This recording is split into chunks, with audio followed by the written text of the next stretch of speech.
Hello दोस्तों, आज हम एक कहानी पढ़ने वाले हैं जिस कहानी का टाइटल है मैडम राइड द बस।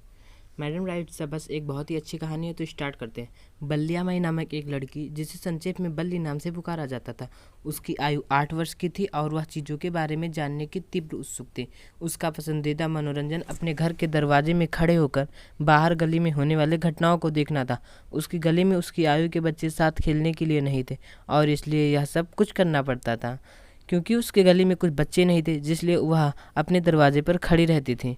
परंतु बल्ली के लिए दरवाजे में खड़े होने का प्रत्येक क्षण इतना आनंददायक होता था जितना कि दूसरे बच्चों का कोई खेल होता था। गली को देखने से उसे कई प्रकार के नए असाधारण अनुभव प्राप्त हुए। अगर आप भी किसी गली से कुछ देखते हैं तो आपको एक विशेष प्रकार के चीज़ें याद आएंगी और आप कुछ उसके बारे में जान जाएंगे कि यहाँ से क्या जाता है, क्या आता है। सबसे अधिक आकर्षक चीज़ वह बस थी जो उस गांव से नज़दीकी कस्बे के बीच चलती थी। यह हर घंटे में उसकी गली से गुजरती थी, एक बार कस्बे की ओर जाते हुए और एक बार वापस आते हुए। बस का नज़ारा, हर बार उसमें नए नए यात्रियों का होना, बल्ली के लिए समाप्त न होने वाला आनंद का स्रोत था। दिन प्रतिदिन वह बस को देखा करती थी और धीरे धीरे एक छोटी सी इच्छा उसके मन में आई और तीव्र होती चली गई। वह उस बस में सवारी करना चाहती थी, केवल एक बार। उसकी इच्छा दिनों दिन बदलती गई, बलवती होती चली गई और एक तीव्र लालसा बन गई। बल्ली उदासी से उन लोगों को और एकटक देखा करती थी जो बस में सवार होते और उतरते। जब बस गली के कोने पर रुकती, उनके चेहरे उसके अंदर तड़प, सपनों और आशाओं की ज्योति जलाते थे। यदि उसके दोस्तों में से कोई बस में सवारी करता और उसके सामने शहर का वर्णन करने की कोशिश करता तो बल्ली को उसकी बात सुनकर ईर्ष्या होती और अंग्रेजी में चिल्लाती, घमंडी घमंडी। ना तो वह स्वयं और ना ही उसकी दोस्त वास्तव में इस शब्द का अर्थ समझते हैं, लेकिन वह प्रायः इसका प्रयोग अनौपचारिक रूप से असमर्थ व्यक्ति करने के लिए करते हैं।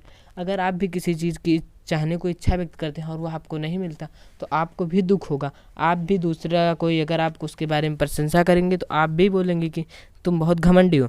उसके आगे देखते हैं, कई दिनों और महीनों तक बल्ली ने अपने पड़ोसियों और उन लोगों की बातें ध्यानपूर्वक सुनी थी जो नियमित रूप से बस का प्रयोग किया करते थे, और वह कुछ समझदारी पूर्ण प्रश्न भी इधर उधर से पूछा करती थी।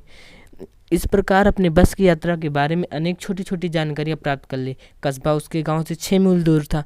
एक तरफ का किराया 30 पैसे था, जो कि नहीं के बराबर था। उसने एक अच्छी पोशाक पहने हुए आदमी से सुना था, लेकिन बल्ली के लिए जो एक महीने से दूसरे महीने तक मुश्किल से इतने पैसे देखती थी, जो एक अच्छी खासी रकम थी। शहर तक की यात्रा को 45 मिनट लगते थे। शहर में पहुंचकर यदि वह अपनी सीट पर बैठी रहती और दोबारा से 30 पैसे देती तो वह उसी बस से वापस आती। इसका अर्थ यह था कि वह दोपहर वाली 1 बजे की बस पकड़ती, वह 1 बजे 45 मिनट तक शहर पहुंच सकती थी और घर वापस 2 बजकर 45 मिनट पर आ सकती थी। उसके विचार बढ़ते गए, उसके मन में बहुत ही उत्सुकता बढ़ती गई कि मैं भी बस से सफ़र करूंगी।